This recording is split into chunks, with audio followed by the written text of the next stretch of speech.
This is W. Devoncraft Esquire, and you are listening to the BS Podcast Network. You're listening to the Magic Our Way podcast with Kevin, Danny, Eli, and Lee. Oh, I love the way their foul little minds work. Yeah.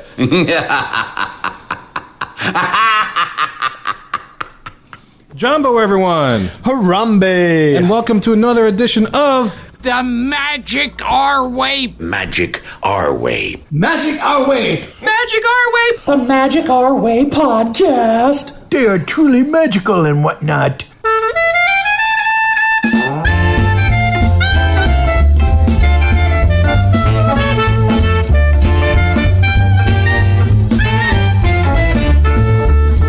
Asante San, everyone. You are listening to the Magic Our Way podcast from New Orleans, Louisiana, in the United States of America.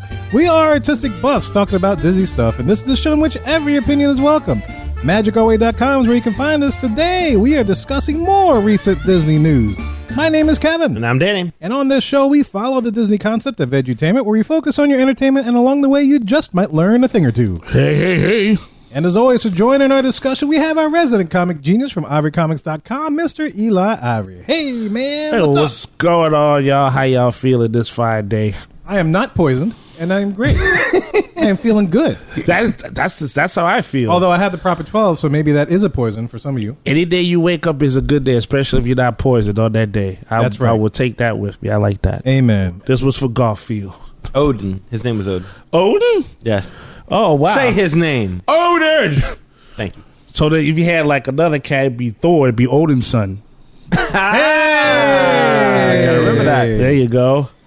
Speaking of bearded manly men, we have our resident travel agent from Magical Moments Vacations, the Shaggy TA Cheese Wizard, Lee Lastavica. Hey, Lee. Speaking of Fat Thor. Hey, speaking of Fat Thor. Oh. I'm working on it, man. You know, someone that told me that they're like, did you lose weight? I'm like, I don't think so. Like, maybe my shirt is just fitting real good today or something, but... She said, why? Did you find it? I think I found it, but I don't think I lost it. Was it like a teenager that told you that you ordered it? Yeah, of course. You know, they were having an audit that day, so they're trying to be nice. Exactly. I was like, okay. Oh, they don't want to be fired. That's what it is. Sorry, still going to jail. Yeah, reputation. I'm like, I lost some weight, but not as much as you're going to lose where you're going. Well, guys, look, make sure you are subscribed to us on YouTube. Make sure you give those likes. Gently caress that like button every time you watch one of our videos, because starting right now, you can see us do our thing on YouTube. And we'll be posting several different segments and stuff from our podcast, excerpts, whatever, on the YouTube page. So make sure that you check us out there, like right now, today. Immediately, yes. All day, quickly. So, Mohicans, ladies and gentlemen, we have a great show for you lined up today. As I mentioned at the top of the show, we are discussing some recent Disney news, specifically surrounding a particular article from the Orlando Sentinel, which should be very interesting, continuing what we've been discussing the past couple weeks, it seems like. Yeah, I've no doubt heard of it. Yes, if you're any kind of Disney fan, you know you heard of it, and we figured we had to cover it. But anyway, guys, look, enough of our jibber-jabber. Let's go awaken ourselves and discuss some Disney news magic.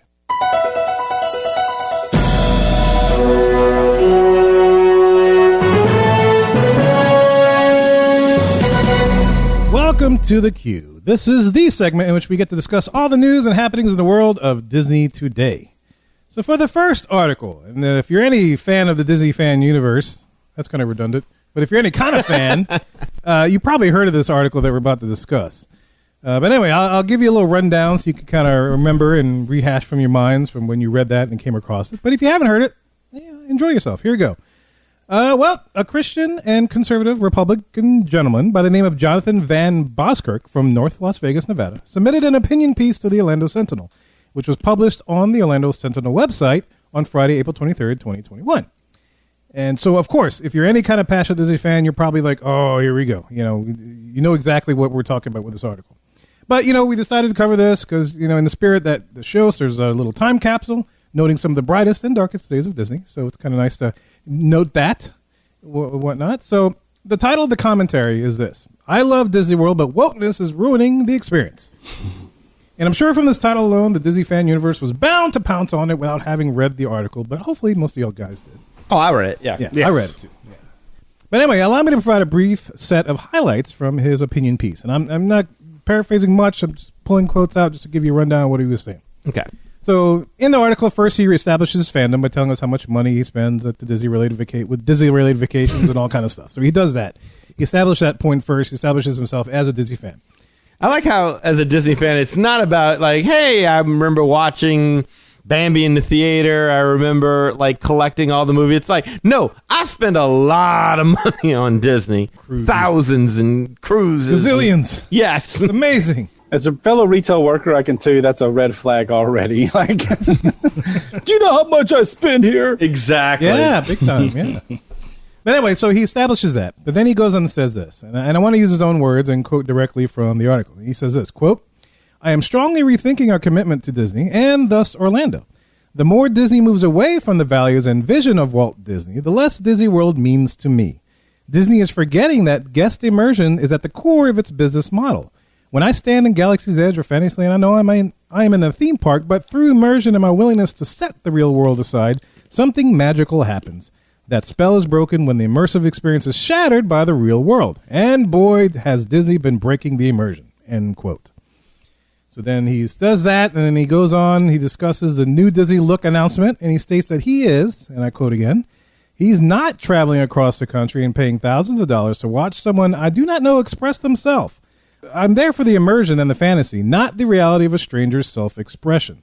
I do not begrudge these people for their individuality, and I wish them well in their personal lives. But I do not get to express my individuality at my place of business. Sounds like you work at a shitty company, sir. Sounds like corporate Well, no, to me. That's not necessarily. sense. Yeah, I was going to say not necessarily a crummy company. And stop cursing, Alan. You're driving them crazy. Sorry. Come on, beware.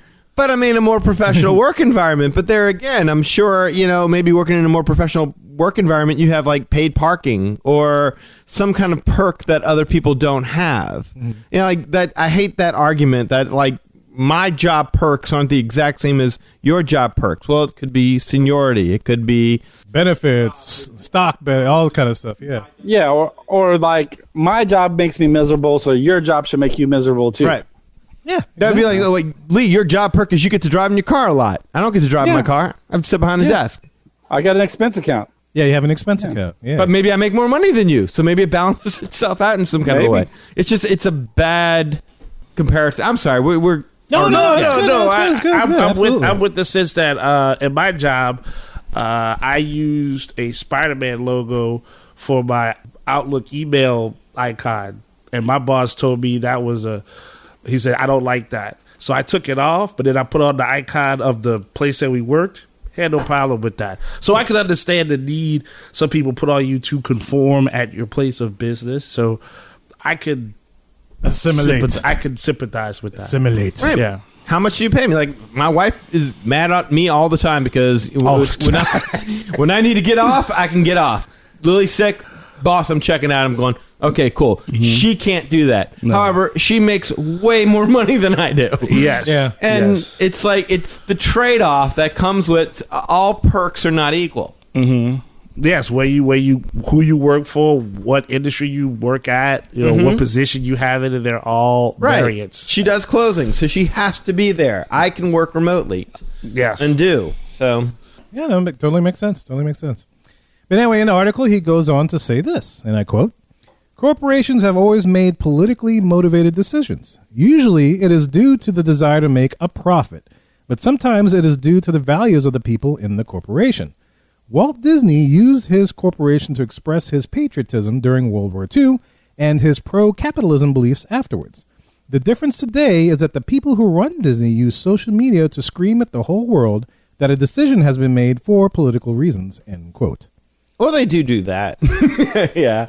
I mean, when you talked about it last week. Yes.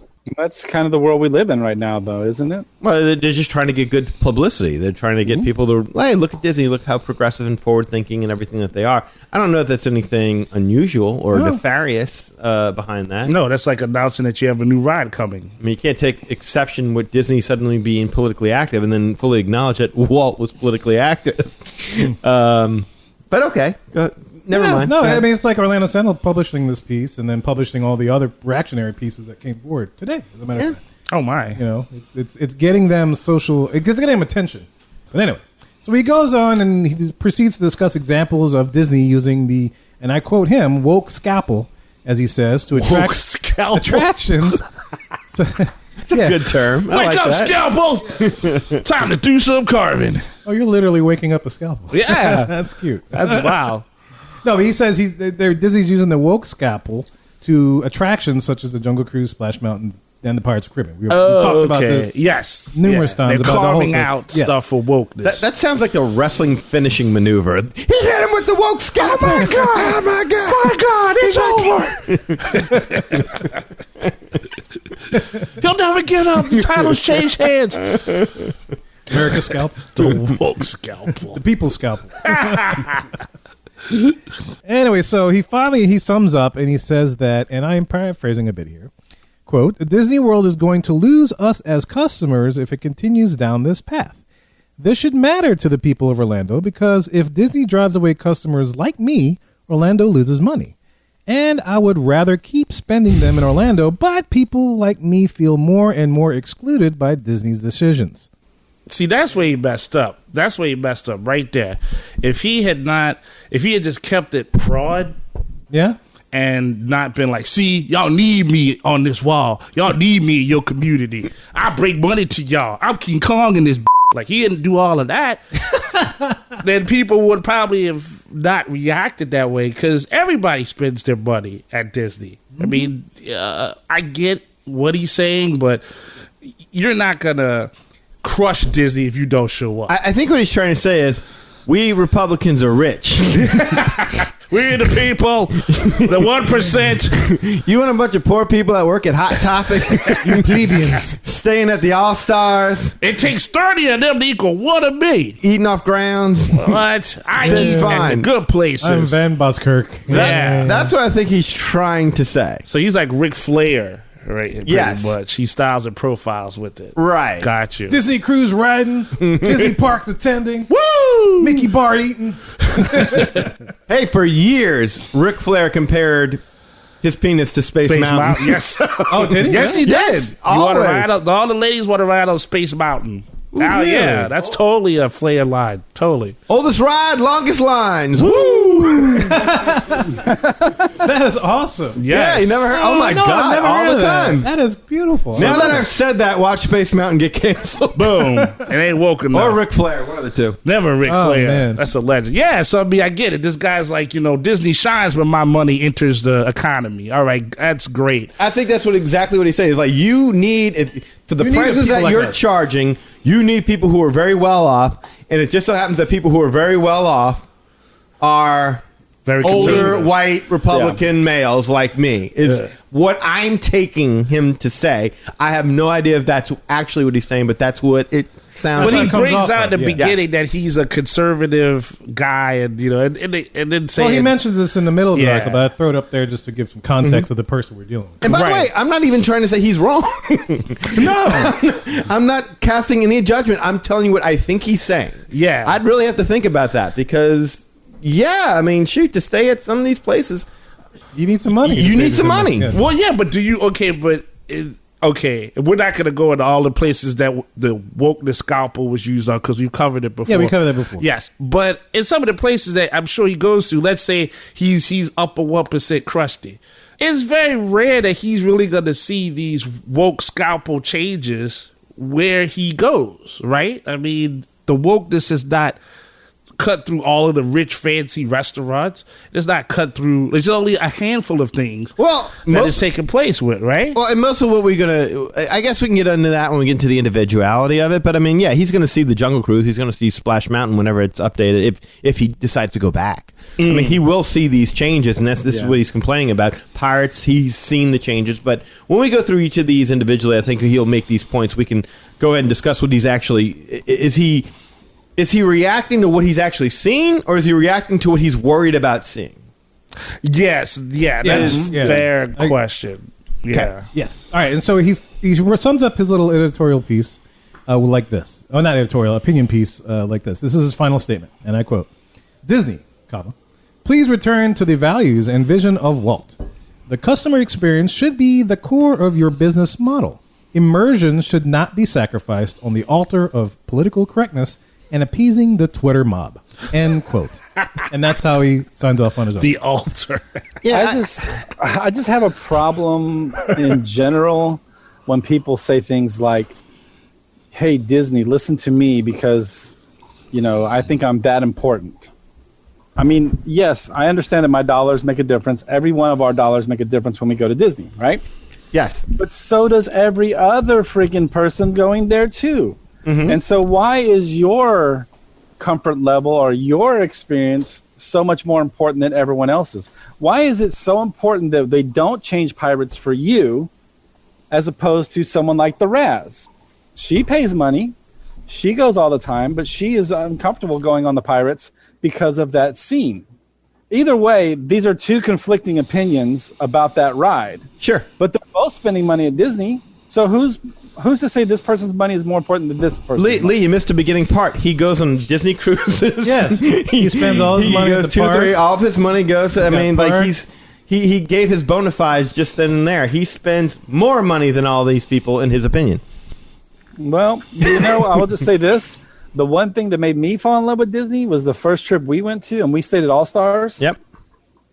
And I felt like a king. Yep. I felt like I was treated the same as if anyone staying in the Grand Floridian. I didn't see me getting treated different. Now, as I've gotten more involved, I do see some of the differences. But at that time, that first trip, and I stayed at the cheapest one we could get, I felt like I was treated so well, over the top customer service. I never felt like I was staying at the cheapest hotel in the place, if that makes sense. No, it makes I never perfect got sense. that feeling. When Anna and I went back, we stayed at the All-Star Music. We stayed there the second year we went back as well because we felt like we got the royal treatment. We were like, how does it get any better than this? This is awesome. And then we stayed at a deluxe and we were like, oh my God, we were really missing. Now things have kind of changed a little bit. So I think there are more conveniences as it pertains to staying on. Mm-hmm. Yep. So I totally 100% agree. I think what this guy's point is, though, I'm not an annual pass holder. I don't pay every time I go there, I stay in the nicest hotels. I book your cruises. I do all these things, and you're putting me in a position where I don't want to go anymore. So here's my biggest problem with what he says. And I'm not even critiquing his opinion so much. I think we can all agree that when you spend the kind of money that Disney demands that you spend, that you want there to be this certain sense of I'm in this bubble and I'm in this land of happiness and nothing can interfere with what's going on in and around me. The problem with it is that's just not that sounds like the feeling that you get when you watch the commercials about Disney, where this family is wandering down Main Street all alone with their daughter and their wife. Nobody around. Nobody around. The reality is that if you want to break immersion, look to your left, look to your right. There's going to be a guy with tattoos. There's going to be somebody with gauges in their ears. Somebody with dyed hair. You're going to be hitting in the back of the knee with a stroller. Somebody's going to be on their cell phone. I'm not buying this whole sense of immersion so much. Yes, it's nice. It really is. And you take it all in when you get there.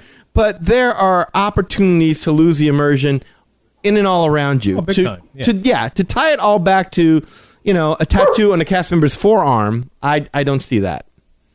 That was exactly what I was going to say, too. It's And like, Patches. And I think Patches agrees yes, with you. Yeah. you got dogs barking in the background. You got airplanes Cats and dogs flying living overhead. together. Mass hysteria. Mass hysteria. That's right. That was my whole thing. It's like, okay, so the Splash Mountain, all the other things that he's talking about, this has all been going on for a while. But what was really the straw that broke the camel's back? What made this guy decide that he had to write into the Orlando Sentinel tattoos and fingernail polish? Yes. Are you kidding me, guy? Like that's what did it for you. Oh, that's it. Yep. Blue fingernail polish. Oh my God. That is, I cannot go to Disney and be lost in the magic anymore because, this kid's got a Mickey tattoo on their wrist or whatever. Come on, man. Just get over yourself, dude. Well, I can read you the paragraph where he states his issue. All right. So this is a very short paragraph. And I'm quoting. He says, recently, Disney announced that cast members are now permitted to display tattoos, wear inclusive uniforms, and display inclusive haircuts. Disney did all of this in the name of allowing cast members to express themselves. That's it. Well, but here again, back to what Lee just said. this obviously is the straw that broke the camel's back because this is the most recent offense. Everything else that he kind of referenced, we've Has known been about going on, yes. right for a long time. Unless he's been there within the last week, he's not experienced any of this. He's not been there. He hasn't seen what the standards are exactly. Yeah. He hasn't seen just how much of an effect this is going to have on him. It just sounds like he's projecting his feelings about something that he hasn't experienced based upon his ideas of what should be there. That's what I was... Preconceived notions. Yes. Yeah, that's a nice way to put it because there's a completely weirder way to put it, but I like that. I would piggyback and go as far as to say that if he had put in this article, hey, I was in the Jungle Cruise one time. I was with my girl, and I was like, yeah, I'm as wild as these savages out here, you know. And then she was like, well, they kissed me, savage, and we was right by Trader Sam, and was like, you either give me head or give him some head or something like that, right? I don't keep going, man. You get me hot over here. I was about to say, is this in your next issue of Savages? Comic book that's on for sale online? That's it. Yeah. Ivorcomics.com. You don't say. I write my own stuff. That's beautiful. That's it. You just gotta lie, son. He just looked at me ever so lovingly in my eyes and said, kiss me, savage. And my milky white bosom popped out. And in the middle of humidity, sweat glistened right off the tasty bosom. Oh, I got the vapors. That's it. Oh, my God. That's it. Now, if he had wrote something like that, where he's like, this memory stuck out to me and now I won't have it anymore, now I empathize with this person. Because now you see what I'm saying? Like, what? Orders for savages is going to go through the roof. I know. Now. That's it. Yeah. That's Ivorcomics.com, everybody. That's it. Ivorcomics.com. I do write gently. Ebony Clark. Yeah, boy, get it. So okay, let me just take that a step further. Again, in his original statement, he stated that Pirates is his favorite ride, and basically that taking the redhead, changing that has ruined it. Yeah. All right, so you're telling me that you can't enjoy Pirates anymore because they're not allowed to sell women. That's that's what he's saying, right? Like, they took that scene out. Are you saying is that what I'm saying? Or no, that's what this guy's saying. Okay, that ruined Pirates for him. God forbid, that we don't advertise women for sale in today's day and age. Like, God forbid that goes against your sensibilities, and now it's ruined Pirates for you. Well, let me read the two short little paragraphs that he says about Pirates, just so we're clear. Yeah, right. I want to talk about this. That's a fair one. These are only two paragraphs that he dedicated to that, and he moved on to something else. Okay, he says, and the first, and I quote, "The same with Pirates of the Caribbean. Disney has made significant changes to Pirates of the Caribbean over the years. Whether Disney caved to political pressure or really thought the alterations were necessary is irrelevant. Pirates used to be one of my favorite attractions. My family would always ride it first on our first day at the Magic Kingdom. Now, we don't even ride it every trip. When my family rides Pirates now, each of the changed scenes takes us out of the illusion because they remind us of reality and the politics that force the changes."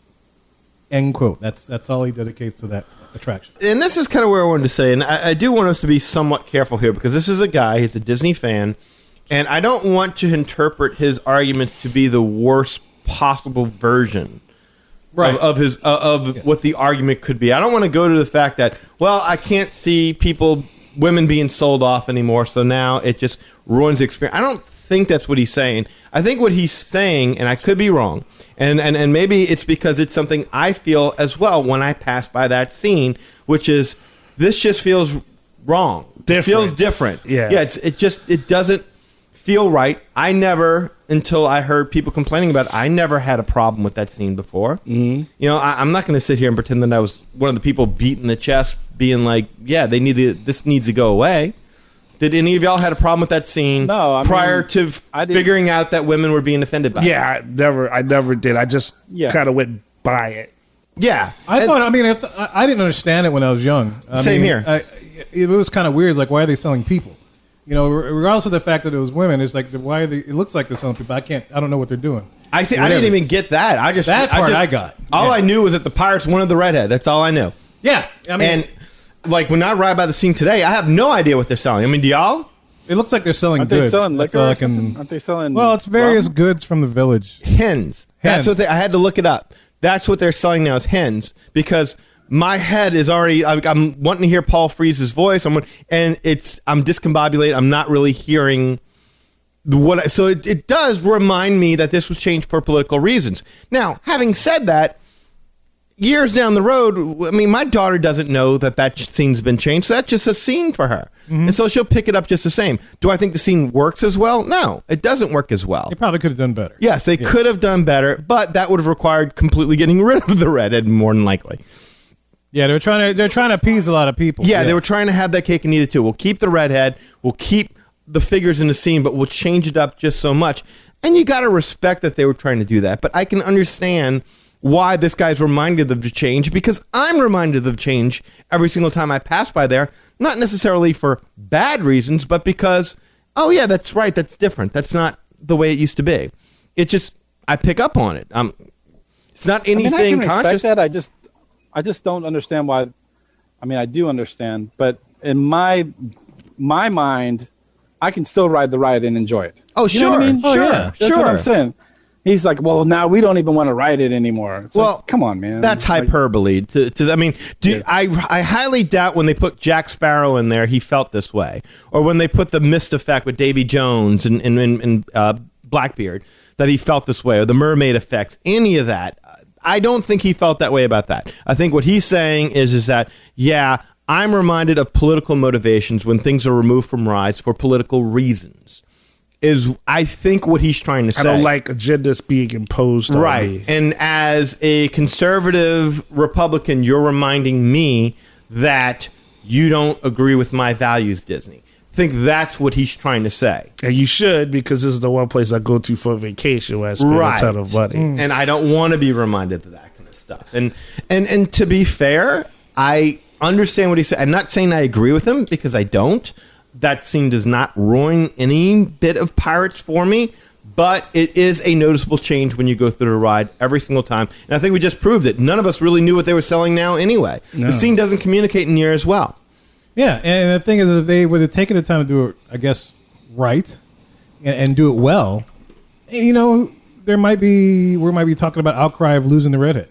Sure. At some point in the Disney fan universe. Mm-hmm. It's like, what if they redid the story and made it really, really work between the pirate ship scene and whatever the scene is next? I forget. Mm-hmm.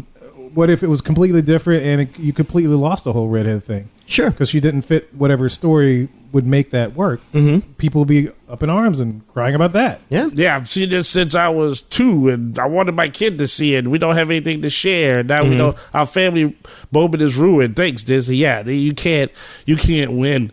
No, you can't. Like I mean, if this. you put like a skeleton with a red wig on it, with a knife with a sword through it at the beginning scene, I think they wouldn't be happy. She starved herself. Yeah, she got in a pirate fight. Yeah, I mean, I think also if they have needs to say, hey, this is like you say, related to human trafficking and whatnot. I actually wondered if maybe like the people that have this agenda, maybe they know something we don't.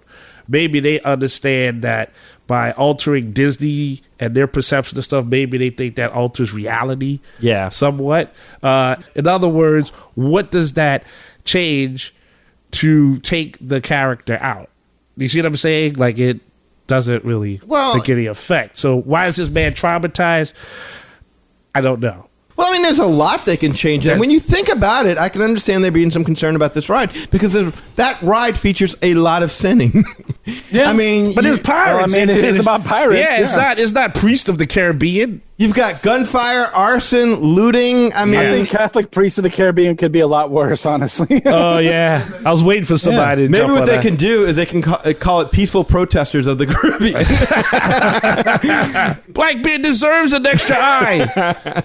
Peg Leg Pete needs his leg back. A protest. But no, seriously, we grew up playing video games. I can't tell you how many people I've shot in a video game. Ooh, yeah. Never ever made me want to pick up a gun. Yeah, I've played games where I've punched women. Yes. Never made me punch a woman in Street real life. Fighter, Mortal Kombat, all those games. Yeah, so you would.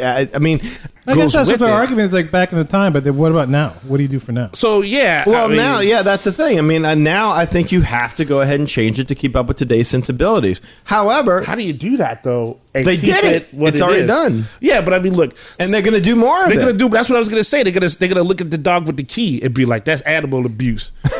They're using that dog to get someone out of jail. Animals don't deserve to be treated like that. And then they're going to play Sarah McLachlan, and then next thing you know, he's got to be changed. When would that stop? job. Yeah. The dog's looking at you sadly with a key in his mouth, you know. If there's any moment Lee could have put patches on screen, it would have worked. That would have been it. Grab patches, quick, we'll edit it. Look, I think you have to start drawing the line somewhere. And I think human trafficking is probably a good line to draw. Mm-hmm. Yeah. The only argument I'm making is from this standpoint that it never resonated with me. Because I can look at violence and see the cartoony, that's not real element of it. I can differentiate between a video game, a movie, and real life. I mean, you would watch Daffy Duck get blown up all the time. Wile E. Coyote fought his death. And it was just funny because it wasn't real. Young boys today are playing games where you're shooting people. Yeah, they're much more graphic. Much more. YouTube has exposed them to so much more than what we were exposed to when we were kids. They are far more advanced and learned in the ways of the world than what we are. They just choose to use the power to learn TikTok dances.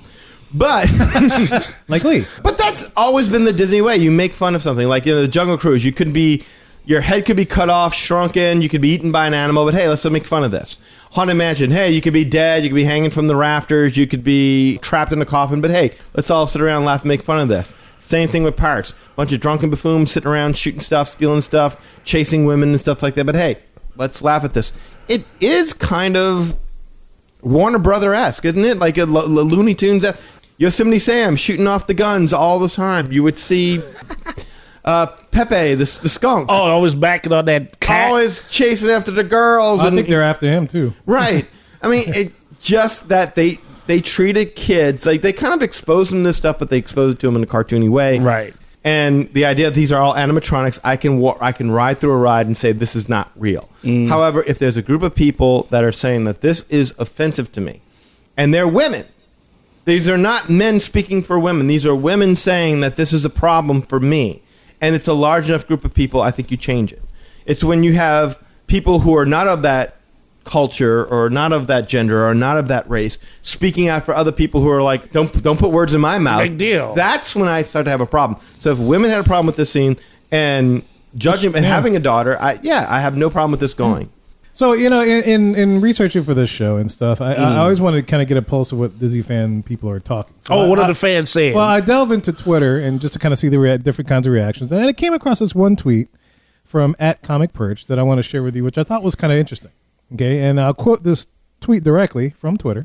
Okay. It says, "But buried in the article, and in fairness, the writer doesn't communicate it well, is an interesting question.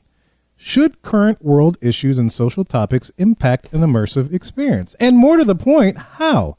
Disney World is an immersive experience. That's the point. I guess this question is, should world issues and social topics impact that experience? Technically, there's a term that literally says life imitates art. Yeah. So how do you pull inspiration to add to something if you don't have realistic things to pull from? You know what I'm saying? Like, how do you make something immersive, believable, incredible tonight? Yeah, you can have different things of fantasy, but there is a grounding you have to have to make it makes it relatable. Yeah. Okay, I can see that. To make it saturated before you go over the top. What you see in Disney, by the time it is actually conceived, approved, built, installed, it's got to be something where the message is a little bit more timeless. So to kind of deal with what's going on in current events, by the time think about American Idol. How long did it take them to build the American Idol experience? About 2 days before it was over. Exactly. I mean, more to your point, yeah. It's still going on. Think about Tomorrowland and Epcot Center. Exactly. They're trying to keep up with the future technologies. So the idea that to try to keep up what's going on with current events today, forget about it. It'll be over. It'll be passé before you know it. I mean, what you are ignoring today is going to be offensive 10 years from now. Well, that's heavy. Yeah. But you have stuff, you're like, oh man, remember when there was this scene, or my favorite part of the ride is this or that. I mean, in most cases, then I don't think it's meant to be offensive, but now that we're talking within this border, so to speak, anything could be deemed as offensive by anyone at this point. It would be open game. You just have to accept that this is entertainment. it can't affect what is really happening in the real world, at all. It's just a parody of it. That is where I felt like this dude went wrong. I felt like I've read better arguments against this kind of stuff on message boards. I don't. Reddit got all the good stuff, and I just heard what you phrased to be a better argument than what he made. He made it all political. He made it sound like this is the first time this stuff is happening. He overreacted to a bunch of stuff that hadn't even happened yet. Correct. Yeah. Right. And he went full blown. And I got to think that the Orlando Sentinel knew that what they were doing when they posted this story. Absolutely. They've got so much exposure into this. And, they even posted today reactionary articles to that stuff. Sure. And we can get to that in a little bit. But, I mean, what Eli said is the crux of the case. This shouldn't be taken so seriously. Right. Why are we looking at theme parks, movies, TV shows, entertainment, and taking them seriously like this? And he brings up Splash Mountain, too. We've kind of stepped away from that one because that's something I think we all kind of disagreed with. We all disagree with the change to do Swamp Mountain or whatever what are they calling it? Tiana's? They haven't called it anything. Swamp Mountain. I don't know what Gumbo they call it. Mountain. Wet Ass Mountain. Yeah, Wet Ass Mountain. Wet Ass Mountain. That guy's got a point. It doesn't fit. Mm-hmm. When you take something that is a masterpiece and you really start not adding to it, but altering it, like it'd be like Halle Berry getting plastic surgery. Good luck with that. That's wrong. She's already perfect the way she is. Yeah. Once you said that, look what happened to Meg Ryan. Oh, did it look like a lip explosion? Yeah, it's like once you start tweaking with something, the chances that you're going to do better than what you did when you already hit the mark, and then maybe not even hit the mark, you exceeded the mark. Mm-hmm. And now, not only do you have to aim to that while staying in the confines of what already exists, that's a hard goal to reach. So I think that is going to be a little bit more of a difficult transition, but it hasn't happened yet. Splash Mountain is still running just fine. Once again, this guy is anticipating something that has not come to be. Well, let me, just so he's not misquoted, I'm going to read the one little paragraph that he says about Splash Mountain. They do this man justice, right? Don't misquote him. He said, and I quote, he says, Disney proclaims that Splash Mountain must change because of its association with Song of the South. Disney owns Splash Mountain, so it can do whatever it wants. It can do what it wants. But if Disney screams at the top of its corporate voice, which is pretty loud, that is changing to appease a certain political point of view, now every time I look at the ride, I'm thinking about politics. So that's what he says about. That's what he's thinking about politics?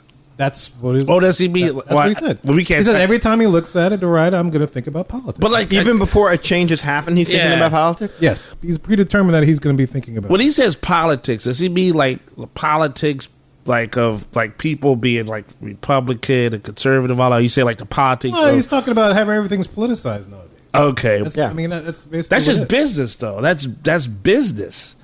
But it shouldn't be business. Business should be geared around being acceptable whether you're a Republican or a Democrat. That's ideal. That's the ideal. Well, it's the whole Michael Jordan quote, Republicans buy sneakers too. Yes. Right. So you should be doing your best to appeal to everyone without making it seem like, hey, we at Disney, we like all of y'all, but we like their money a little bit more. Just a wee bit. Right. I mean, look, but like on the low key, right? They've altered prices. We've talked about all this before, and well, that's what's ruining Disney. It's not wokeness. Yeah, it's not wokeness. It's brokeness. I was like, yeah, I was gonna say. So, like, in those, like, that's the smooth part. In a sense, he still wins if he spends like $15,000 or whatever a year for whatever. I mean, this doesn't really affect him minus something visually.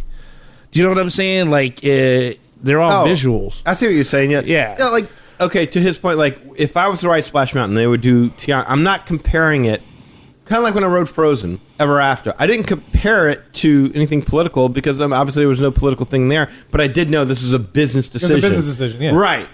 I'm comparing it against what used to be there. Mm-hmm. Same thing with when I see Pirates. I'm not reminded of anything political so much, although I know why the decision was made, but I am comparing it in my mind to what used to be there, and that's what's going to happen with Splash. Mm-hmm. Can I ask you then, just throw this out there.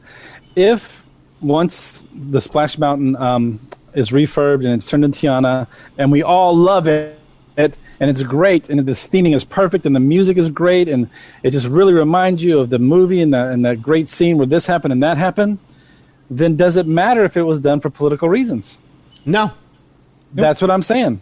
No. That's my point, is that Disney, okay, so you can think it's political and maybe there is some political motivation behind it, but as long as they create a wonderful product that everyone can enjoy of all ages, and they're actually, promoting a more recent IP, then why does it have to be political? I would say this: Alien Encounter. Alien Encounter is way better than Stitch. Well, that's a legal Alien Encounter. That's well, yeah, I know, but it was scary, right? It was scary. That's what got that one in trouble. All right, fine. Be like that. Be political. No, but go ahead. But the thing is that I would hope that ride would be better, and that's what you're banking on, is that the Tiana ride would be better, but it's never really worked out that way.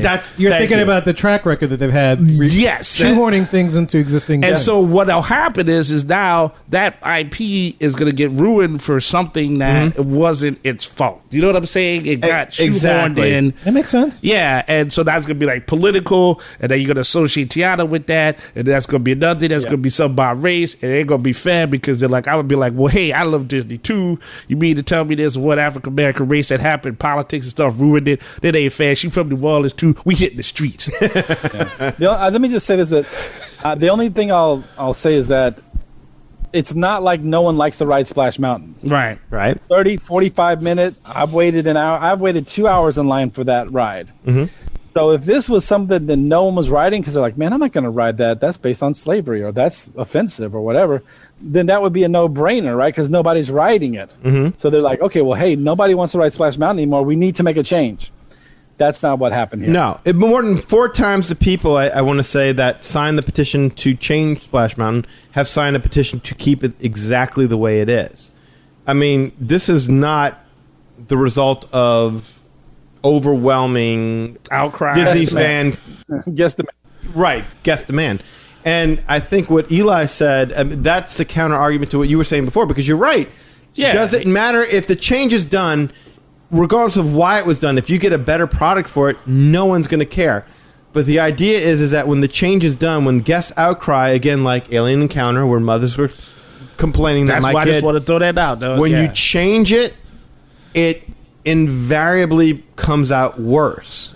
And that's just Disney's track record. Because now you're shoehorning something into an existing ride system, into an existing structure. You can't imagine what this is going to be and where you're going to go. I mean, again, I don't understand how you put a swamp on a mountain. It makes no sense structurally. I mean, yes, it makes more sense. A lot of people are like, well, they're going to put it in Disneyland. They'll put it in New Orleans Square, so that makes more sense. Yes, it makes more sense, I suppose, because there's that New Orleans tie with Tiana, but it still doesn't make any sense. That's such a high structure. I mean, we don't have high structures here. Yes. If they chopped it in half and called it Monkey Hill, I'd be okay with there it. There you go. That'll start something else. I guess Disney doesn't care because they throw Old Bay and Falcon and Will Soldiers. That is true, too. Yeah. Troll all you want. Doesn't matter. We don't use that. You know, that's like when you have the kid that wants something from you and you're like, I really can't give you that. So you like pet him on the head and say, if you try really hard in life, I'll see what I can do for you. You know what I'm saying? That's just placating the public. That's not actually giving them what they want. Well, it's not even the public. It's just it's a certain element of the public. Okay, yeah, a group. And I think that's what this guy is saying, because again, there's a lot of what this guy had to say that we can criticize, and we have, and we will continue. He has a good point on. But there is some elements of this that he does have a good point on, and it wasn't even that successful of a movie. That was like the last hand-drawn animation they ever did, right? Yeah. They didn't even computerize it. They hand drawn it. Right. Yeah. Well, hand drawn ain't too bad, but that's keeping old school. But it's a new world. It's a new world. CGI is way to go. Right. It's a new world. So I don't know. I mean, it just seems like an unfair amount of pressure you're putting. It's the same thing with Frozen. I thought that they did Frozen wrong by shoehorning it into Norway. Mm-hmm. All you did was tick off a lot of loyalists for a movie that by the time you got around to making the ride, little girls had moved on. Mm-hmm. So, anyway, I mean, look, we can keep belaboring the point. He also brought up Trader Sam. That was another thing that he brought up, and I thought that was, again, unfair. I mean, I think we talked about this in the last episode, that Trader Sam's, it's probably like, the 8th most memorable part of the Jungle Cruise. Really? That's going to mess it up for you? I thought that was hyperbole. Mm-hmm. But, yeah, all in all, I don't want to mischaracterize the dude. The dude's a customer. He's a paying customer. He has the right to voice his concern. Yes, I he does. don't necessarily agree with most of his concerns. I had this question, unless I jumped the gun. I see it. Yeah, I see that. So the backlash he had, did I jump ahead of that, or because I had a question about the backlash? Well, there was a bunch of backlash, of course, that got mad. I mean, Lee, I think you kind of, when you were messaging us, talked about, was it the Disney Democrats or something group? Yeah, that's a real thing. I couldn't believe that. You know, I was looking on Twitter, and a lot of people pounced on that too. It was pretty crazy. Well, I mean, this guy he's asking for people to slam him because he's coming right out and saying, look, hey, I'm white Christian conservative. He did not say he white Christian conservative. Did that bad, you know, like so that. I'm not saying it's the right thing to do, but I'm white. Like, do what I want. It's like, dude, you are really trying to put yourself out there, like, for criticism, for sure. The only thing, let him have it. I always want to say one thing, and I'm going to leave this guy alone. I'm not going to say anything else bad about this dude. But when you read the way he puts his thoughts and his opinions out there, you know who he's got the same energy as someone that calls you up and says, hey, I want to go to Disney in the summer, but I don't want to go during gay days. Oh, you got customers like this, what you saying? That's the vibe I get from reading his stuff. Is like, oh, you know, I don't want to be around that, or I don't want to. So I guess you book him for gay days? Is that what you Yes. And you know, and that's kind of, but that's hold on. how I feel when I read his article. That's To be fair, it's his religious beliefs. What's wrong if he doesn't want to go during gay days? Yeah, that part. Why is that a religious thing? I don't know, dude. Man. You want me to call my mama? Get Mama Ivory. I will call my mama for you. How much time you got? I'm not saying that people don't think that. Hey, I understand that people have that opinion. Yeah. I just strongly disagree with it and think that you just need to just grow up and let people live their lives and don't think, I don't know, man. But there's nothing wrong with that. Some people can't eat pork. They can't eat pork because it's Muslim. Hey, look, you know, it ain't changed the supermarket from selling pork. So no pua. No pua. It's out there. Pigs are still getting done. Pua's out. They out. So, I mean, I totally, in that instance, get the preference. And I get that he's saying what he wanted to say. Granted, on this forum, you're right. Like, Orlando Sentinel was like, ooh, we're going to tear this boy up. Yeah. Woo! Thank you, Mr. James Vanderbeck. You know, thank you for the clicks. Thank you for the views. Thank you. Yes. You know, and so I get that being part of the the media force like we are. I totally understand the need to say more clicks.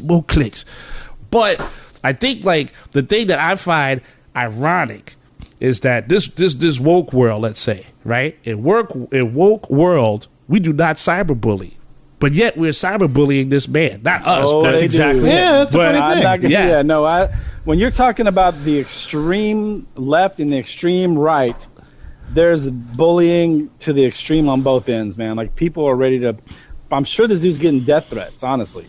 No, I believe that. Yeah. I mean, absolutely. Most a lot of people were talking about his eyes and stuff like that. I mean, and it kind of gives you look. There's enough wrong with this dude. What he said.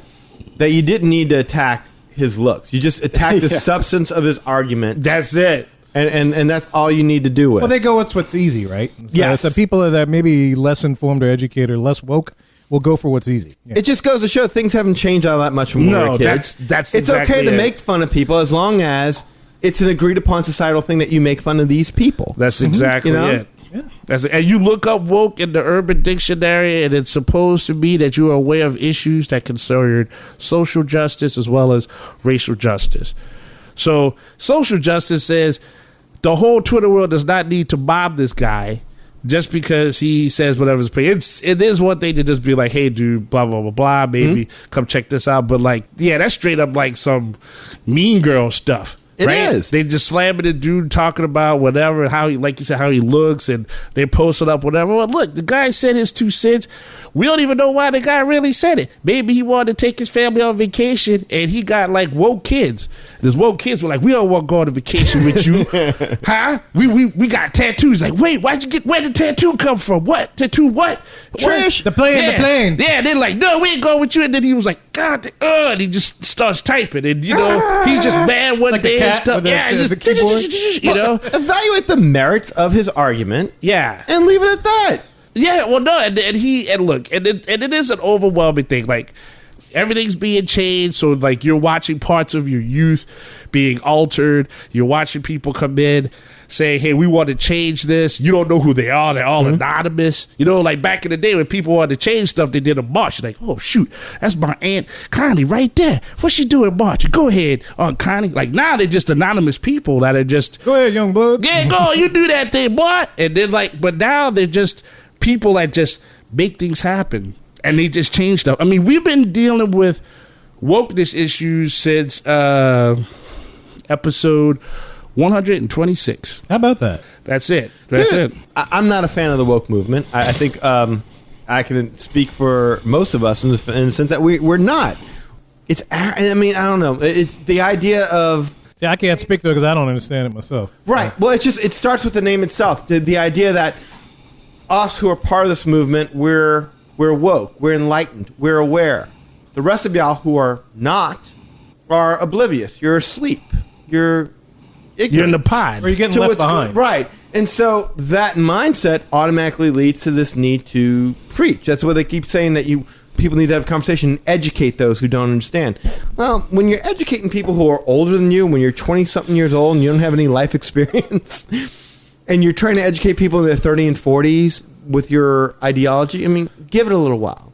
Wait and see how ideology stacks up to real life. Yeah, well, you're actually out there. It's not Right. mansplaining. It's just trying to help. Well, I don't know about I don't mansplaining. know about that. Yeah. I'm just saying, isn't that the woke term too? I got told that once. And like, you don't have to mansplain to me. I'm like, look, I thought you were talking about manscaping is what they were talking about.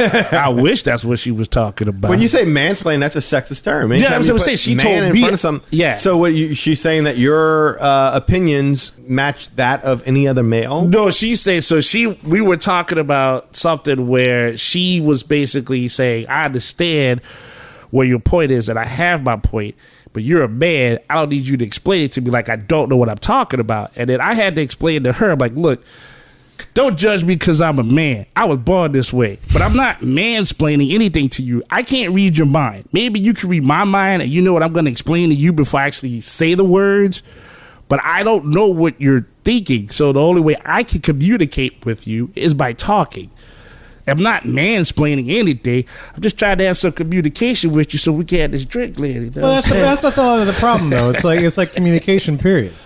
Yeah. It's just communication, period, where it's like a lot of people have trouble with it. If you're not on one side or the other, and you don't, I mean, their version of communicating is beating over the head with their point, and with expecting you to buckle down and change. That's all I've ever seen about it. And, there's a whole thing called motivational interviewing where the only way you get somebody to change is to make them realize that they want to make this change. Motivational interviewing is the tactic used for, a lot of drug addicts and stuff like that to make a change in their life. But, you can't just beat somebody off and say, hey, you got to get off the drugs. They have to want to do it. And the only way you can want to do it is if you can effectively communicate your thing. Like if somebody were to argue to me and says, oh, you're getting left behind, you're not woke enough or whatever, you've lost your argument with me. You cannot convert me because, number one, you haven't taken the time to explain anything to me other than just pounding your point over my head. And number two, it's just like you're just not delivering your idea to me, and I'm not convinced that I need to change anything at this point because I haven't learned nothing from you. Too often in today's culture, we have a tendency to take somebody's argument and make it the worst possible version of what it could be. And try and argue that. And that's what they call the straw man argument. The whole idea of I'm going to take what you're not saying and take your argument and make it into something it wasn't supposed to be and make you the worst possible version of yourself and argue that point because that's an easier point for me to defeat. It gives you emotional content. Rather than what it is that you're actually saying. Yeah. And then it goes back to what you're saying about like when I found out there was a Disney Democrat group, I was floored. I had no idea. Nothing against them. I don't have any problem with Disney Democrats. I don't have any problem with Disney Republicans. Yeah. I choose not to engage on either side of the aisle. I was scared though when you said that there was Disney Democrat. I had this vision of like all these people in suits with all these different Donald Duck, Mickey Mouse masks, like they're all just anonymous people just pulling the strings. Wasn't that a movie where they were robbing a bank? Yeah. Something like that? That was Point Break. Point Break. Oh, okay, yeah. That's what I'm thinking though. But I mean, we're adult Disney fans. We're a subgroup of a subgroup of a subgroup of a subgroup, and we're still got to subdivide. We still have to figure. I mean, that would be like saying, I'm a fan of the New Orleans Saints, but now we have the New Orleans Saints Republican group, and New Orleans Saints Democrat group, and New Orleans Saints Catholic group, and New Orleans Saints Baptist group. Exactly. Yeah. Over and like how further? I mean, shouldn't we be celebrating the things that bring us together, not looking for further division within the things that we're already pre-designed to mutually agree on? Well, it's easier to control the people when you divide them versus when they're united. Well, if you go for a general cluster, you just stick with the one thing that just brings it together. You say, screw it, we're focusing on football. Mm-hmm. Yeah, but once you're like, but you can't control them if you have them united. Yeah, but once you're like, hey, but what about your God? He's like, oh, I believe in this. Like, well, I don't believe in that. Boom, come over here. Sasquatch, we're gonna talk over here. But that's the other part of the thing. The other side of the coin too is like when you have those conversations with those people and actually have a conversation. The people that are on the other side of the coin, maybe this dude has to be willing to be open to receive the information that they're selling. That's a very good point. Because you can't have one person be open and another person shut down. Then, again, your conversation doesn't work. That's a very good point. Yeah, that's a great point. I think that is a perfect segue, Kevin, for you to read the next guy. Yeah, absolutely. So there's another story that came out. Actually, today. We're recording this on April 25th, Sunday. Mm-hmm. And Orlando Sentinel has chosen to publish a couple of these articles, actually. But we're going to go with one that our good old Officer Weekend. Yeah, I almost forgot his nickname. It was Officer Weekend. The good Officer Weekend said to us, he says, oh, this looks like the counter-op. So there you go. But anyway. This is the Jane, you ignorant slut version. Yes, absolutely.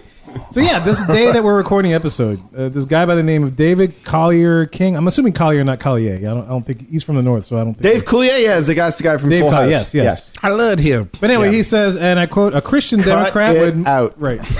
But anyway, David Collier King, and I quote, a Christian Democrat with more centrist views, as he says, end quote, and a resident of the Bronzeville neighborhood of Chicago, Illinois. Kind of remembers the What Happening Now episode of That's My Mama. I don't know why the Sentinel published it like that, but I thought it was funny. But he's from the Bronzeville neighborhood of Chicago, Illinois. He submitted this opinion piece, which was in response to Van Boskirk's op-ed piece, and is titled, Walt Disney would have liked what's changing at his theme parks. So that's how he titles it. And again, right off the bat, I'm a little turned off. Yeah. It's like, really? I was like, yeah, did Walt tell you that? Okay. Maybe they called Miss Cleo, and she... Miss Cleo, I'm talking about Disney. I'm trying to look at me now. Yeah, he would like that. She's smoking a cigarette. Oh, that's funny.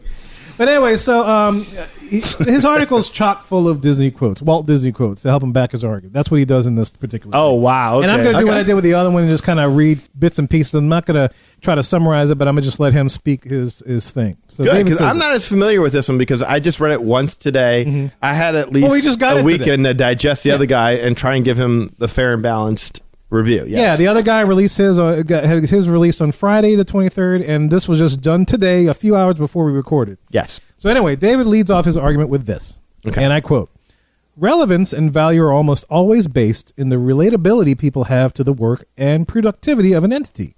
Wait, said it one more time. I don't even understand that sentence. What does that say? It was a little tough, yeah. So I'll quote again. It says, relevance and value are almost always based in the relatability people have to the work and productivity of an entity. E equals MC squared, too. Yes. Almost always. That could be either or both. Yes. And he says if an entity is not changing with the times, it becomes a barrier to progress and change. He then goes on to say this. Walt's vision was a theme park where parents and children could go and enjoy the stories being told and the experiences being crafted.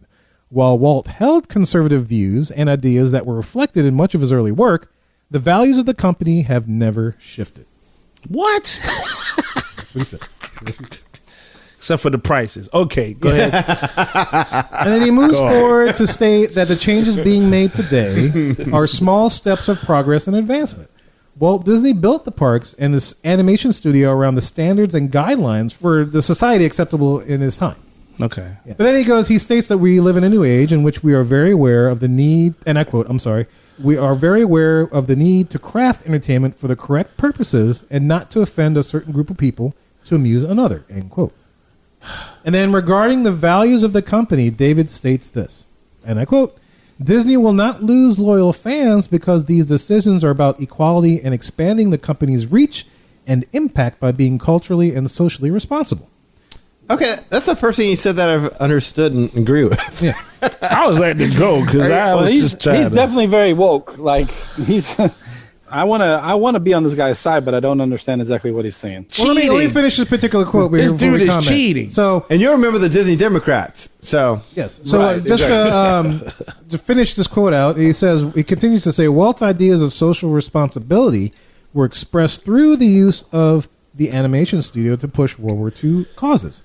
And today's Disney leadership has a social responsibility to the time in which they lead. Wait, he said Walt said that? No, he said Walt's ideas. Well, I'll read it again.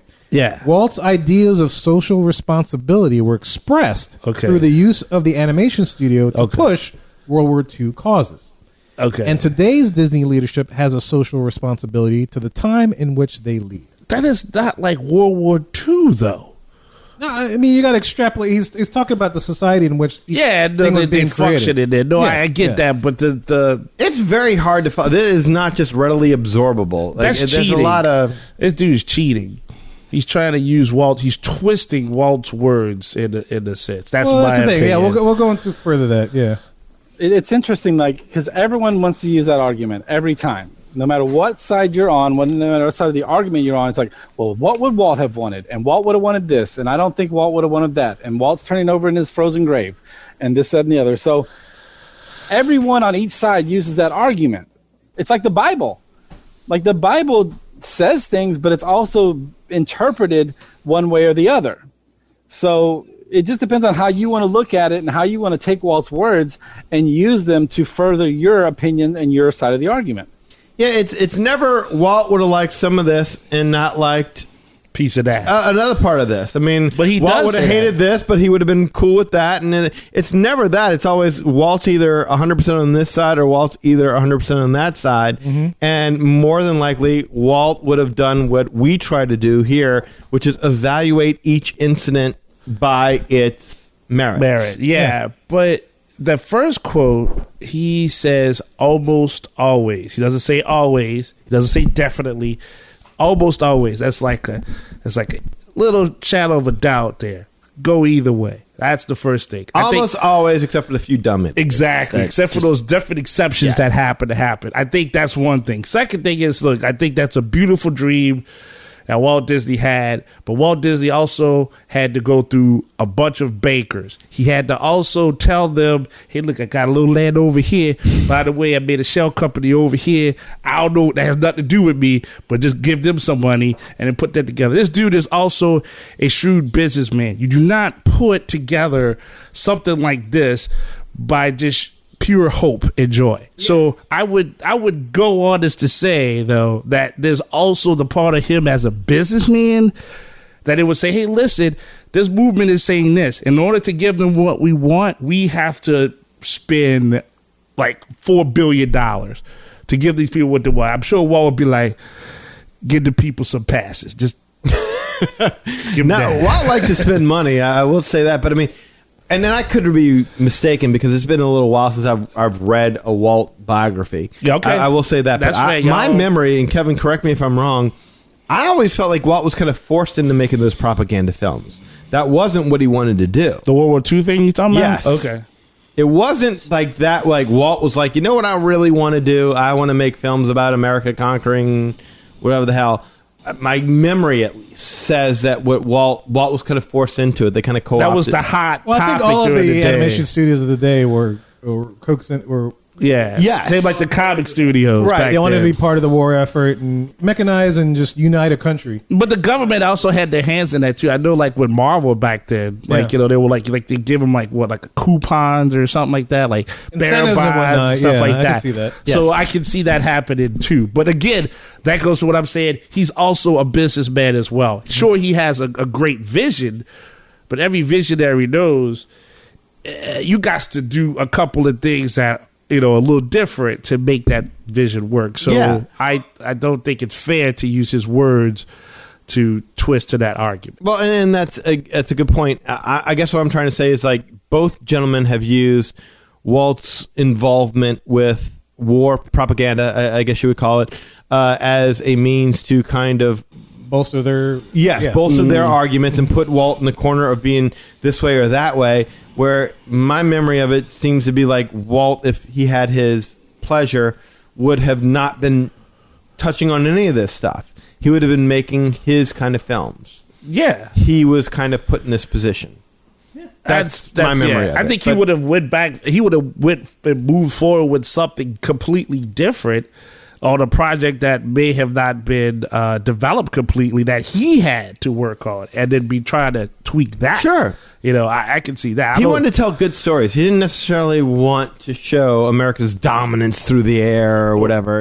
Right. And look, again, it's not fair that you want to use a gentleman that's in a completely different age than what this situation is. So you can't really use that aspect of what he had learned as opposed to what this is now, which is social media and anonymous people that have no financial involvement in the company whatsoever. It's just influential. That's a completely different type of beast. Any guy from that age, that'd be like if a bunch of people came up and said, hey, we want this, we want that. I'm sure that happened to Walt. I don't know all the Walt history, but I'm sure there had to have been a story where people said, we want this to happen. And I'm sure he was like, oh, they invested anybody in this company? No, don't worry about them. Well, that's where these two gentlemen that post these are, they get my respect, because so many times you read stuff on Twitter or whatever. It's a account. You don't even know what the guy's name is. These people are attaching their names, attaching who they are to where they're from, what their background is, giving a full kind of context of their opinion. I at least respect where they're coming from, though, where they're trying to go ahead and say, look, this is how I see it from my vantage point of being here, almost accepting their biases and see what you guys think. Yeah, there's respect there. Yeah, yes. Absolutely. No doubt. So you want to... Yeah, well, just to kind of, I want to, I found another tweet that kind of goes along with this. And actually, this is a tweet by Disney Deborah on there. And she responds actually to the Orlando Sentinel regarding another response piece that they published today. But I think this applies to this as well. Okay. And she says, I assume she, but I'll say, she says, the account says, guys, even as an op-ed, the logic is easily torn down. Mm-hmm. There's no sourcing to make him more credible as a rebuttal writer. And invoking a dead dude and attempting to mind read what he'd want is the most fallacious argument of all. Fallacious, not fallacious. Fallacious argument of all. I agree with her on that. Yeah, I thought that was an interesting tweet. Absolutely. While I was combing through finding stuff. I think she's very on point with that. But I thought that was good. But anyway, I'll go ahead and finish out the article that this guy, David, wrote. After he talks about the not losing loyal fans, the quote that I just gave you about World War II and all that kind of business, David goes on to discuss his Disney fandom and all the stuff he does, much like Van Boskirk did. So instead of the beginning where Boskirk put his kind of in the middle. So here's another guy establishing his Disney fandom and why he's writing this. So that's bona fides. Okay. Bona fide, yes, bona fide. But after that, he goes on to say this, and I quote, Disney cannot just survive on conservative Republicans afraid of what self-expression looks like for fear they'll lose their immersive experience. Disney requires people from all walks of life, all experiences, and all backgrounds to make this beautiful place continue to survive and work. End quote. And then he tosses a few more Walt quotes in there, and he ends his piece with this little thing. This is how he ends it. And I quote, Walt was never resting on the laurels of the past. Walt was always moving forward, testing, and trying new things. Yes, he was a conservative and Christian, but the guiding principle in our faith is love and love for people, love for the art, and love for the immersive experience and magical moments Disney creates, which is why Disney World still reflects the values of Walt Disney established and will continue to win my support in every way I can provide it. That's how he ends it. So that's all these things are the talk of the town based upon your boy's opinion piece published last Friday the 23rd. I really would love to get a Disney executive's opinion on this. I know we can't, but I would love to just get like this person who's like, don't say my name, don't put me on video. You don't care. He's retired. Just because you know what I mean? Because I want somebody who's actually in there, who has to make the decision. In the belly of the beast. Yeah, who's like in the mix and has to say, no, you don't know what decisions I got to deal with day in and day out, when this just isn't as easy as snapping my fingers and making that happen. Yeah, to your point, I agree with that. It's like we don't know the whole story. Yeah. You know, it is a business. We don't know the whole story of what they're working with. I will say this: the second writer was a more eloquent writer. Very, very much so. Well, yes. Would you not agree? I mean, I agree. almost too eloquent to the point to where his It was point thick. gets obscured by his flowery language. He makes it more complex. Yes. Well, I will just say I think that his argument was respectful. He didn't use his rebuttal to name call or to make fun of or to berate the original poster. Yeah, a little bit. I think it was a little bit. Hey, saw them a little bit. You know, maybe drinks just are using on the big house. words to make you feel not as smart, maybe. But anyway, I just didn't feel though that it was like I didn't feel like oh wow, he really told him. I was just like, No. Yeah. all right, cool, I guess. Like that's a good point, but like I didn't feel like this was a major like comeback to the original post. So This wasn't hit him up. Hit 'em up. yeah, I'm sure there was a lot more things. But I got a lot of more. like I said, I wanted to be on the dude's side, but I was like, I think I said this already. I'll just say one. I don't just have a problem with anyone that says, you know, well, Walt would have wanted this or Walt would have wanted that. Come on, unless you knew Walt personally, just leave it out of your mouth. Marty Sklar had like I don't know if y'all remember this, but a while back when Disney kind of announced that they were doing the changes to the redhead over at D23, like the public was already aware of it, but they talked about the changes over there, and they were audibly booed, and it was a panel consisted of everyone, including Marty Sklar, and Marty said, "Whoa, now wait a minute, now hold up, Walt Disney, like if." Y'all think Disney's great now. Y'all should have seen Disneyland when it first opened. Y'all should be happy that we were already out and about making changes from the get-go to try and go ahead and get the park up and running and working better. Walt was very much about making changes. So I do believe the substance of this guy's argument is correct. Having said that, you're asking in many of these instances for Walt to go ahead and look at something that he did and ascribe racial motivations or prejudice to things that he's done in the past and say, yes, that's exactly what I was thinking when I created the native scene in the Jungle Cruise. Get rid of that. I don't believe, I'm sorry, I cannot speak for Walt. I don't believe that's what Walt's intention was. Right. And we don't know what it is. Oh, yeah, 100%. Right. So so there's that aspect of it that I think is worth considering. Same with Mark Davis, same with any of the people. I mean, it takes a lot of I'm trying to use a word that I don't want to use because, well, you know, Do something to it too. Balls. It takes a lot of balls. There you go. To stand Chutzpah. to stand on the shoulders of people who created something through years and years of trial and error. Yeah. What works? What doesn't work? Let's fine tune this. Let's come up with this. Let's That's it. do this the best. And with decades of hindsight, be able to look back in the past and pick apart every single thing that somebody did and dissect it to a point to where you've looked at, this was okay, that wasn't okay.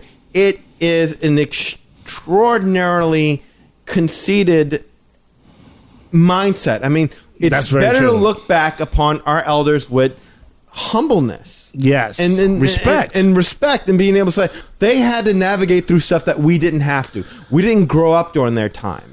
We have the ability to look back and judge it with our privileged outlook, mindset, and yes. experience of actually having it there first. Thank you. And that's the thing. So I think it takes a lot of balls to criticize people for what they were dealing with when they were in the front line of a generation where things were different. I have a little bit more respect for the people who came before me. I don't like the idea of standing on the shoulders of giants and calling myself tall. You know what's funny is like this like it could have been like in a whole nother world. Walt Disney could have been like, you know what? I'm gonna just name this Walt Disney Financial. He could have just made like a whole series of banks just everywhere, and you could have been signing the pins with Like Wu-Tang. Yeah, Wu-Tang. That's right. Like right, you could have Mickey Mouse could have just been a pin.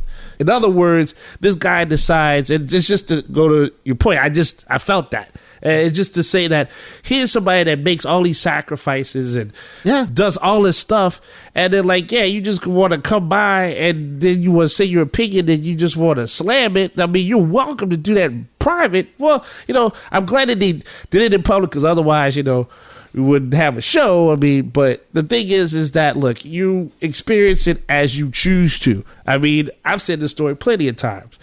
Having a comic book, nobody knows what it takes to make a comic book. No one takes what does an idea and find the artist and this and that and the other. And this dude is doing it on a grander scale than me. And so when someone says they haven't even read the book and then come out and say, why you made the geisha this? Why can't she be this? Why? I'm like, get out of here. Like, get out of here. That goes back to my point as far as being able to be open and receiving first before you criticize it. Yeah. And coming with your predisposed judgments about it. Be glad that product is there for you to enjoy, to take to a point where you don't want to deal with your real life for whatever reason. You're like, well, I just want to deal with this fantasy immersive world where I like being happy and I just want to alter it just for me. Well, there are other people too, and they have the same craziness you do.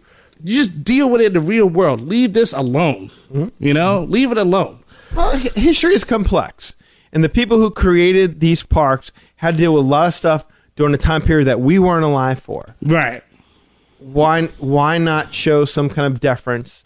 Because I think we all like to think that if we were born in the 1930s or 40s or whatever, that we would have the same opinions and outlook that we have today. True, when the likelihood is that we would be the exact same as our ancestors were, who swam in the same soup, who were brought up in the same culture. That's what the generation defined. Thank you. And they would have better discussions then. Yes. That's why it's hard to be guys, look, man, if you're watching us on YouTube, make sure you hit that like button and subscribe to us.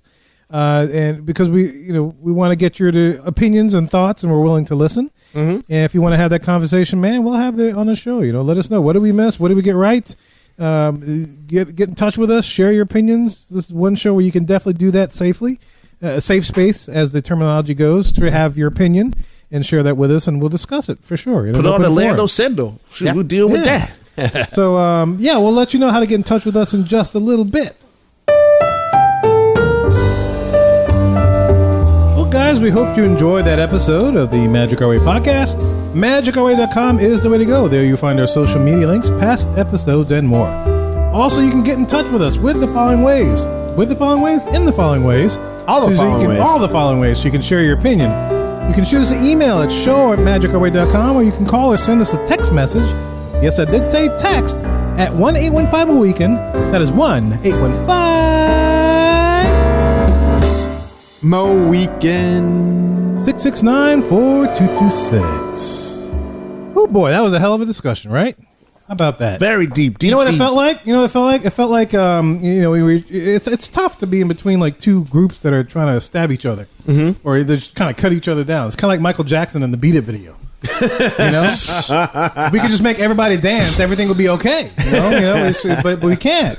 No, we're on TikTok, so we could do that now. Yeah, maybe so. I don't know. I mean, we're launching ourselves on counters. We're not even having a burger, but then we go into a warehouse and people are tied up and trying to stab each other, and we're trying to be in the middle and just say, "Hey, you ain't woke. You ain't nothing." Well, I know Michael Jackson's a little. That's like the ideal world right there. No, that wouldn't happen right now. No, we couldn't get these people to dance. But we are trying to be peacemakers. We are. Well, he's trying to make people listen. Be objective and as best as we can, because I think this is how you should work. You should not approach anything from an ideology. You should approach things on an individual basis. Yes, absolutely, guys. And people that approach things on an individual basis are the next two guys that do things outside of the podcast because they are individuals. And the first one we have is Eli. He does things with comics. Hey, Rob Liefeld here. Deadpool, Cable, X-Force, Domino, Marvel Comics, Image Comics, all of it. You guys, what is up? Eli Ivory. What a great name. Eli Ivory, comic guru. I'm here to talk about you. I am here to say, check out ivorycomics.com. That's right, you.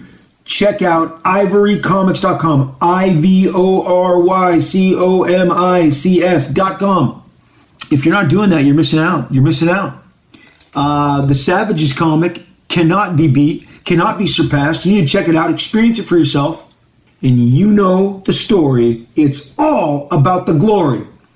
Congrats to you and all the magic that you're making with your Ivory Comics. Eli Ivory, comic book guru. Check out ivorycomics.com, comic book guru. Eli Ivory, the whole package.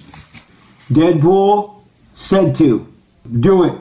ivorycomics.com right now. Liefeld out. Thanks, Rob. I always appreciate hearing from you at the end of this podcast. And what's another beautiful thing about your announcement of the Ivory Comics website, there's always a link to the Magic Our Way podcast, so you never miss an episode. And I hope that you enjoyed my lovely soliloquy of what I would do if I was on the Jungle Cruise for memory. But that is just an experience of the right that I have for, savages and whatnot. What? So please always visit the website. You won't miss an episode of this awesome podcast. The jokes, the action, the social commentary, it's all there, the whole package. You can also find me on Facebook. I'm right there, Eli Javi. As long as you're a real person, how you doing? Come on in. As long as you are a bato, I can't talk to you. I just can't do it. You bad for me. No arigato, Mr. Bato. No bato. Get out, Man, that's modest. I ain't woke enough to accept bots because they keep calling me on a different phone number. You understand? They ring up your phone bill. They do things to you. They like the gremlins, but you don't see them. Yeah, that's right. I woke. Tech woke. You understand? Tech woke. Know how I come. So do you have a link to your Jungle Cruise fan fiction that you can give the listeners, where Don Savage or Skipper Savage takes them through the jungle and dodges like Trader Paulette or somebody, yes. I mean, look, I guess there's always a thing of like I am always invigorated whenever I listen to an episode, whatever I do in an episode, like imagination wise. I mean, it's just amazing. I'm gonna have to write out that script precisely. You are the Ebony Clark of the Magic Our Way podcast. I am. I surely am. I'll be a monkey in that episode. There you go. I will make you whatever you want to be. Yeah. Who do you want to be today? I want to be a monkey already with boots. volunteered what he wants to be. I want to be a monkey with boots. You'll be a sexy monkey. And a map. Kevin. Oh. Do that for you. The map? You want to be the map too? I want a monkey with boots and a map. Boots and a map. Yeah, give me it all. You're already the trench. You don't need a map that leads to it. I still want the map. I'm the map. That's right. I'm the map. And boots. I'm the map. And I want a bandana so I can. You want a swipe things bandana? too. You got. Yeah, I wanted all the I want all the powers. I gotta get all this written down here. But more importantly, I want to be a monkey. Right, Savages issue 3. Bam. Savage monkey. Savage monkey. It's like Savage Garden, but different. Savage Monkey Garden. That's right. There you go. Now you can name the episode or issue 3. I like whatever. Like Savage this is Monkey the Garden. stuff that'll make me rich, and I will bring it right back into Maybe the you podcast. can get map to advertise. I should say your Rand your McNally? website. Yeah. Yeah. No, Okay. the map. Oh, Yeah. the map. The actual map. Let's bring it back. Look, Eli's selling comics. Hi. There's geisha, savages, Molly be damned. What do you think? Say it with me. That's funny. That's awesome. That's what I'm talking about. Boom. Wow. And so yeah, you can check out the Project Geisha on the Facebook page. You know that you've heard this before, and Instagram right there, posting up hearts and likes and all that good stuff. EIV504, and of course on Twitter I can find a Hancock 10166. So if you want to be a monkey with a map and boots, I'll just do what I can to make that happen for you. Just call you Dora. Tell me, let's explore. Cállame Dora. Yeah.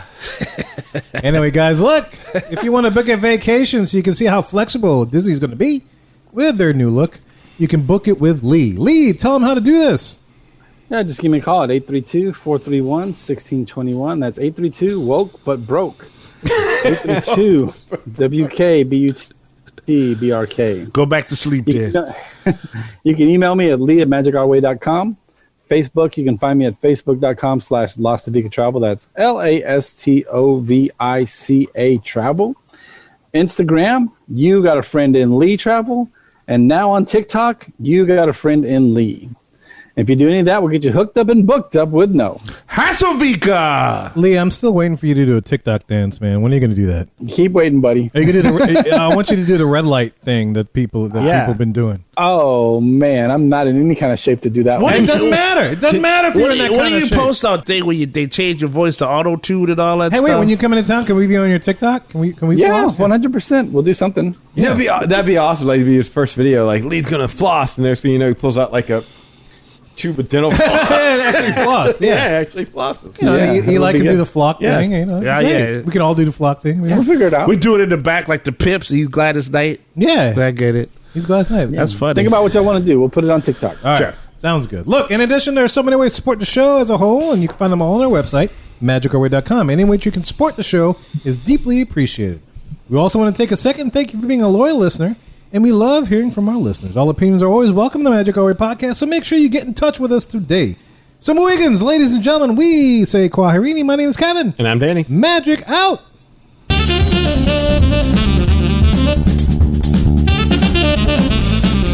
I have every intention of eating those bananas for breakfast, but I still somehow end up with Woke tacos. ass waffles. Hey, it's Lee from the Magic